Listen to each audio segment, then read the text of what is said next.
Greetings, everybody.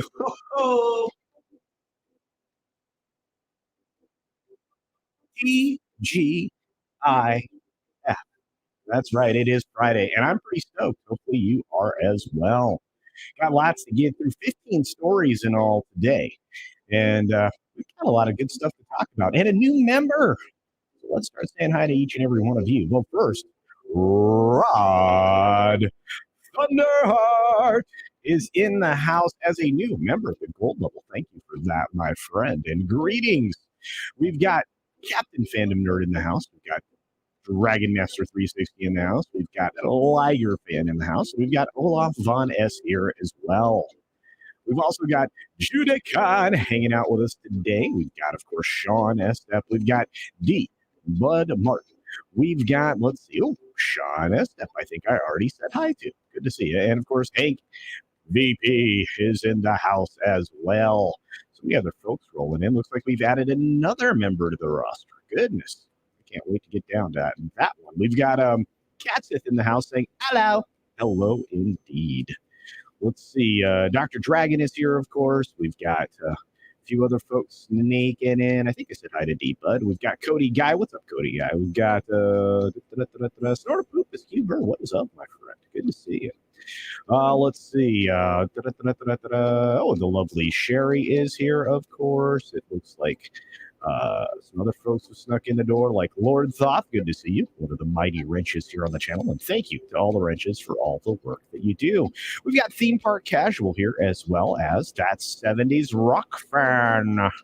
And Darren Hughes, good to see you, my friend. Thanks for being here and for all that you do as well. We've got Fat Elvis out there in the world. I've got a super sticker from Mexican Iron Man, which hopefully I can get to here in a second. And of course, like I said, we have a new member. ATN is here in the house. If I can get down to it, we've got, some other folks popping in. There it is, ATN. Good on you. Thanks for being here. Thanks for being a new member. We've got Pope Metallic is here. Gungnir is here. Forbidden Ruin is here. Grim is here. Midnight Mike is here. Blackie is here. JT Gunn is here. Good to see you, my friend. Check out JT Gunn. We've got, I think I said Rob Altus. Of course, we've got a super chat from Tatsu-sama for, I think those are Swish Francs or 2 Swish Francs. Says, finally got you live. Well, thanks for being here. And let's see, we've got Ironcaster deleted scenes out there. I already said thanks for the super sticker from Mexican Iron Man, who I just clicked on. Thank you, my friend. We've got Tina Beebe. Great to see you, dear. And so many other folks sliding in. You guys are amazing. Thanks for keeping the lights on for the super stickers and the memberships. Thanks for promoting everything and everyone, Matt G. Appreciate that. And of course, saying hi to Channel Surf and a couple others like Vince Womack as we get started, because here we go.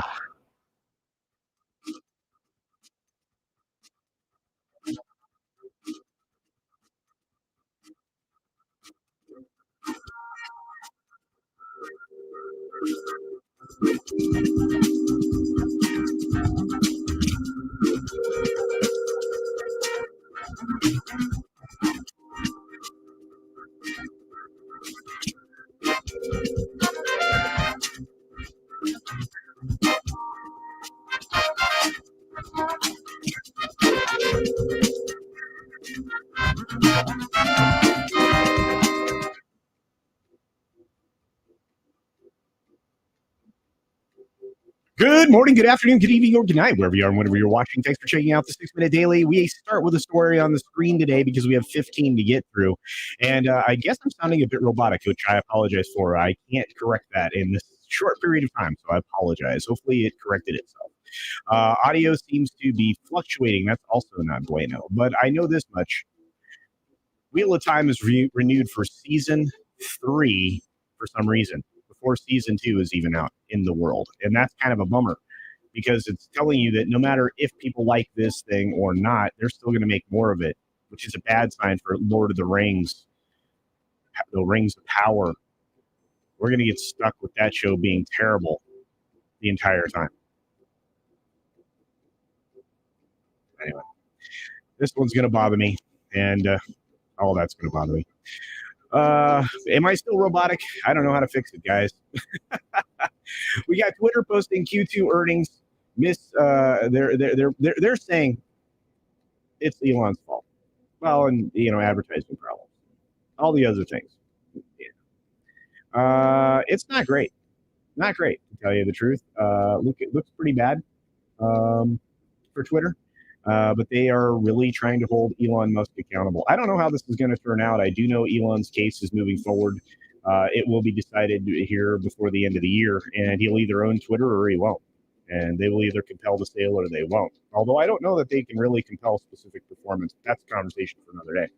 Snap, of course, had a terrible Q2 reaction, and they're like, you shouldn't be surprised. We told you it was going to be bad. Yeah, no kidding. Everybody's been saying their Q2 results are going to be bad. ESPN is failing. Even with that, they're going to try to keep the cable network running because guess what? It's one of the only ways Disney's raking in consistent revenue.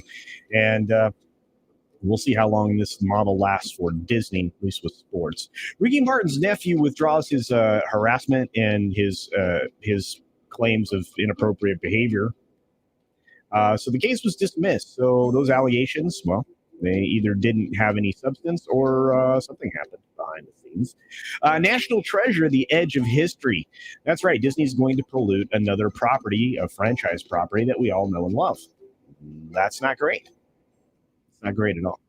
At least Harvey Keitel's going to be there because that's a selling point for the show. Yeah. Follow the young lady Jess through this series, folks. Not Nick Cage. Definitely not a guy. Can't be a guy in the lead role. Can't do that. Dungeons and Dragons, of course, did make its premiere at Comic-Con, right? You can see the trailer. I guess it fired up the audience there. I thought it was somewhat interesting. I thought the imagery was good. We'll have to see if this sword and sorcery thing makes a comeback. We've got Comic-Con itself getting some criticism because there are panels that actually don't have people in them. They have moderators, but then you have people making appearances via satellite and stuff. Supposedly because they're in production on things. The Rock's supposed to make a physical appearance on Saturday, so we'll see how this goes. But basically, if you need to get checked to get a wristband because you want to not be harassed at this event, those lines are winding down the street. So it doesn't sound like it's a very fun thing to go to right now.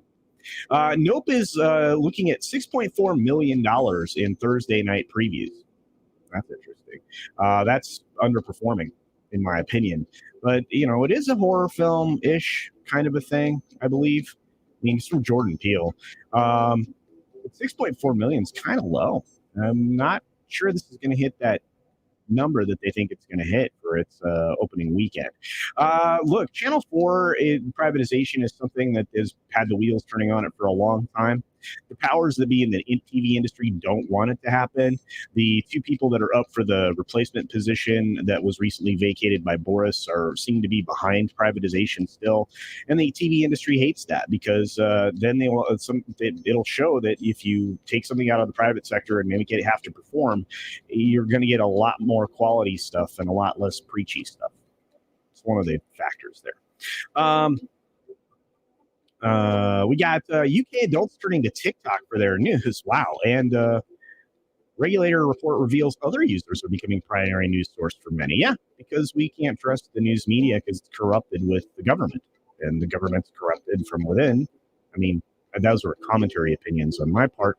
But it doesn't surprise me that people are going to alternate sources for information so that it's not terribly tainted by, again, the message. Nielsen streaming chart shows that Umbrella Academy jumped over Stranger Things, but Doctor Strange didn't do that really good when it popped on streaming. It came in at number 3 when it opened. I'm not sure a lot of people were really waiting for this thing to hit streaming, but hey, that's what they claim. Speaking of which, Disney Plus subscriber forecasts had to be cut by an analyst, not just because of cricket rights, but because of other things. So there's a decent chance we'll only get 213 million subs by the end of 2024. I think that's high. Verizon lost 86,000 video subscribers during the same period. And that's not surprising. They're losing a ton of them to, again, over-the-top services, which is going to be a theme going forward. And finally, just from Wall Street, which again, the story didn't get on the screen, they didn't have a great start to the day. We'll see how they finish. But I do appreciate everybody being here. Be sure to take care of yourself, take care of others, wash your hands, of course. because it's good hygiene. And until next time, bye. Thanks for visiting today. Be sure you're subscribed and hit that for alerts. Yay! Of course, like and share all of the videos that you can. It helps with the algorithm. Have a great day. That's right, everybody. We've got Midnight's Edge in the morning coming up in just a few minutes. Check that out over there on Midnight's Edge. We've got the Friday Free Flight coming up after that, right around midday, just before the wonderful weekend of programs that we get to watch here on YouTube, from Friday Night Tights and Friday Night Frolics to all of the amazing entertainment we have all weekend long. I hope everybody here is doing well, and I hope you have a great weekend. Until a little bit later, see ya!